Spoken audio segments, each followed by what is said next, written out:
Le génie de la forêt.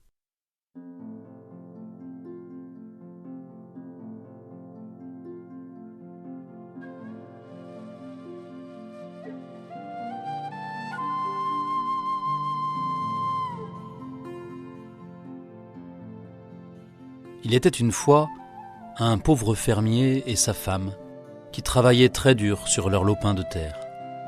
Le sol était tellement sec que leurs outils se cassaient souvent et qu'à chaque coup, un nuage de poussière s'élevait de la terre. Ils gagnaient donc juste de quoi vivre. Rien de superflu chez José et Anina. Malgré tout, c'étaient des gens très gentils et heureux de vivre. Un jour, Anina reçut la visite d'un voisin qui lui dit qu'à une journée de marche de chez eux, un riche fermier ne pouvait trouver suffisamment de travailleurs pour l'aider à la récolte. Elle proposa à son mari. « Pourquoi n'irions-nous pas aider ce fermier ? Ici, nous mourrons presque de faim. Chez lui, nous pourrions gagner assez d'argent pour vivre décemment. » Son mari la regarda, préoccupé, et lui dit sur le ton de la confidence. « Je ne dis pas non, mais ne sais-tu pas que cette région est habitée par le grand génie de la forêt ? C'est un ogre immense, poilu, à la barbe rouge sang et aux yeux de jet qui lancent des éclairs. Il dévore tous les hommes qu'il rencontre et oblige les femmes à travailler pour lui. Le danger n'est écarté que l'après-midi, car c'est à ce moment qu'il dort. Ça ne m'étonne pas que ce fermier ne trouve plus suffisamment de gens pour rentrer la récolte. Tout le monde a peur. Je ne pense pas que ce soit une bonne idée d'aller habiter aussi près d'un tel monstre. Moi, je n'ai pas peur, dit Anina en riant. Je resterai à l'intérieur et je n'irai faire les courses que l'après-midi. Je t'en prie, allons-y. Je pense que c'est la meilleure chose qui puisse nous arriver. Fatigué d'entendre sa femme lui dire tous les bénéfices qu'il pourrait tirer de leur nouvelle situation, José finit par accepter. Ils emballèrent leurs maigres affaires et quittèrent leur misérable chaumière en quête d'une vie meilleure.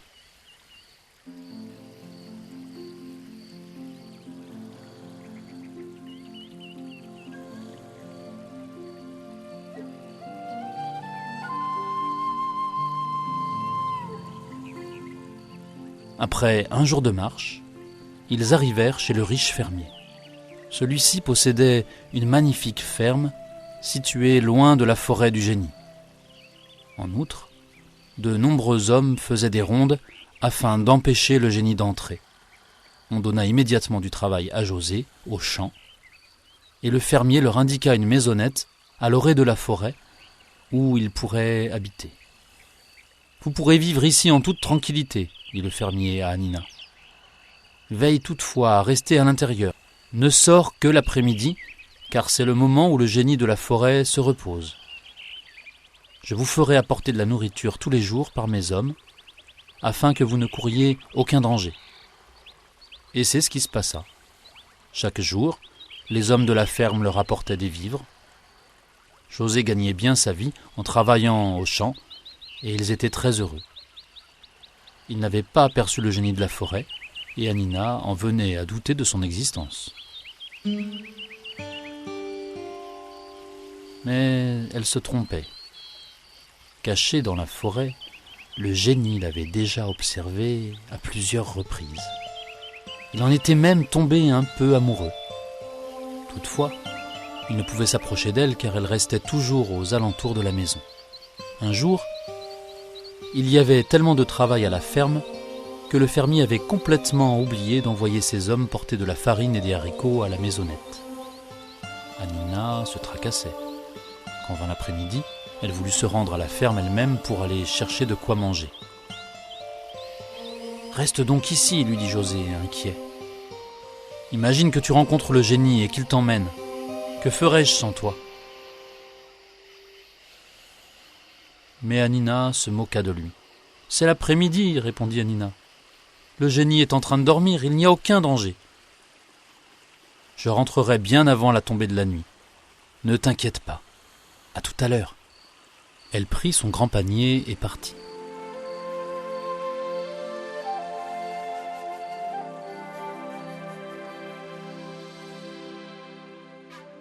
Elle suivit gaiement le long chemin qui menait à la grande ferme.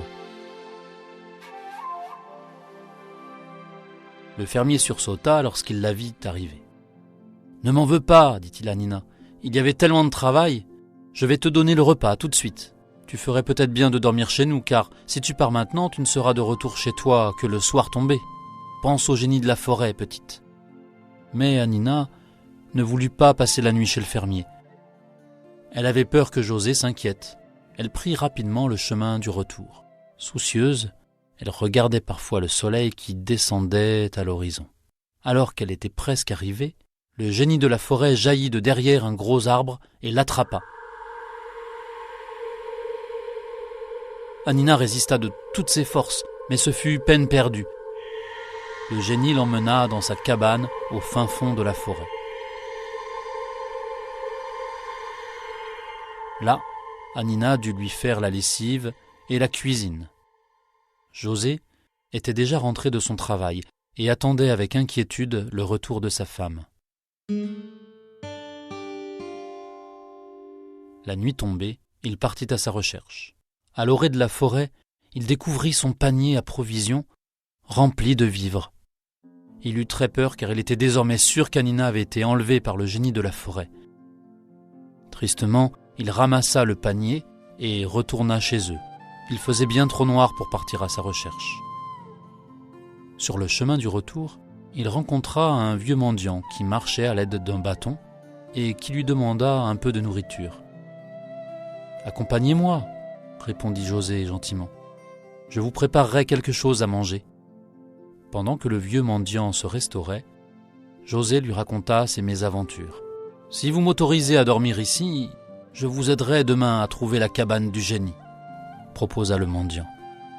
José le regarda d'un air incrédule. « Ne craignez-vous pas qu'il nous dévore » lui demanda-t-il inquiet. Le mendiant secoua la tête en riant.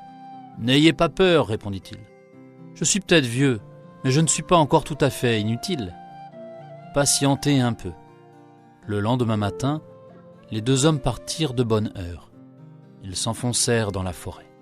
Après de longues recherches, ils découvrirent enfin la cabane du génie.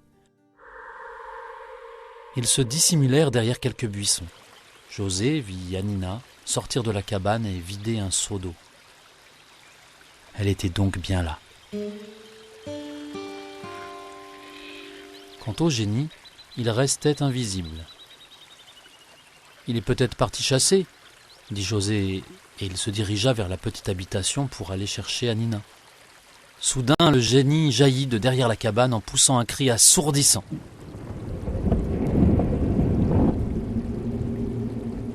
Il s'était caché afin de surprendre José.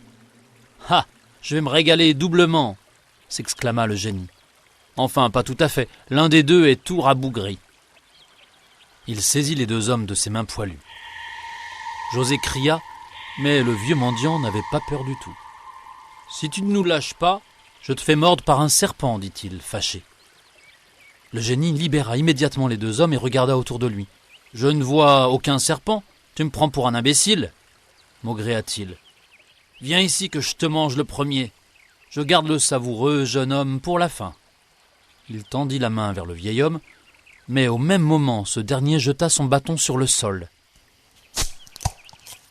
Le bâton se changea immédiatement en un gros serpent sifflant. Le génie eut très peur et n'osa plus bouger car rien ne le terrifiait plus que les serpents. Il mit ses grandes mains devant ses yeux. À présent, il ressemblait plus à un enfant effrayé qu'à un redoutable génie de la forêt. « Éloigne ce serpent, éloigne cet affreux serpent !» s'écria-t-il avec effroi. « Je ne le ferai que si tu promets de partir d'ici, » répondit le vieux mendiant. « Tu dois partir au-delà des montagnes et ne plus jamais revenir. Si tu le promets, je changerai à nouveau le serpent en bâton. »« D'accord, d'accord, je partirai, » répondit le génie de la forêt d'une voix tremblante. Le vieux mendiant sourit. « N'oublie pas, le prévint-il, si tu reviens importuner ces pauvres gens, je t'enverrai 10 de ces serpents. » Il prit le serpent par la queue et celui-ci se changea immédiatement en bâton. Le génie fit rapidement son baluchon tout en pleurnichant. De temps en temps, il jetait un coup d'œil effrayé au vieux mendiant, mais celui-ci se contentait de l'observer calmement. Un peu plus tard, le génie partit en direction des hautes montagnes que le vieil homme lui avait indiquées. Contente et soulagée, Hanina tomba dans les bras de son mari. Sans attendre, le mendiant mit le feu à la cabane du génie. « S'il se retourne et voit la fumée, il saura qu'il n'a plus de maison et qu'il ne peut donc plus dormir ici, » expliqua-t-il. Heureux, ils se dirigèrent vers leur maison. Le vieil homme resta encore quelques jours chez José et Hanina. Mais un beau jour, il partit sans raison aucune, et nul ne le revit jamais. José et Hanina coulèrent des jours heureux. Depuis le départ du génie, de plus en plus de gens venaient travailler dans cette région du pays. On construisit plus de fermes, des magasins et des écoles. Le fermier offrit à José un meilleur emploi. Il devait diriger le travail de tous les nouveaux arrivants. Le fermier le payait bien, car depuis qu'il avait suffisamment de personnes pour cultiver la terre, il gagnait assez d'argent pour payer à ses employés un bon salaire. José et Hanina étaient donc très satisfaits. Et lorsqu'ils eurent un enfant l'année suivante, ils furent au comble du bonheur. Ils vécurent longtemps à l'orée de la forêt.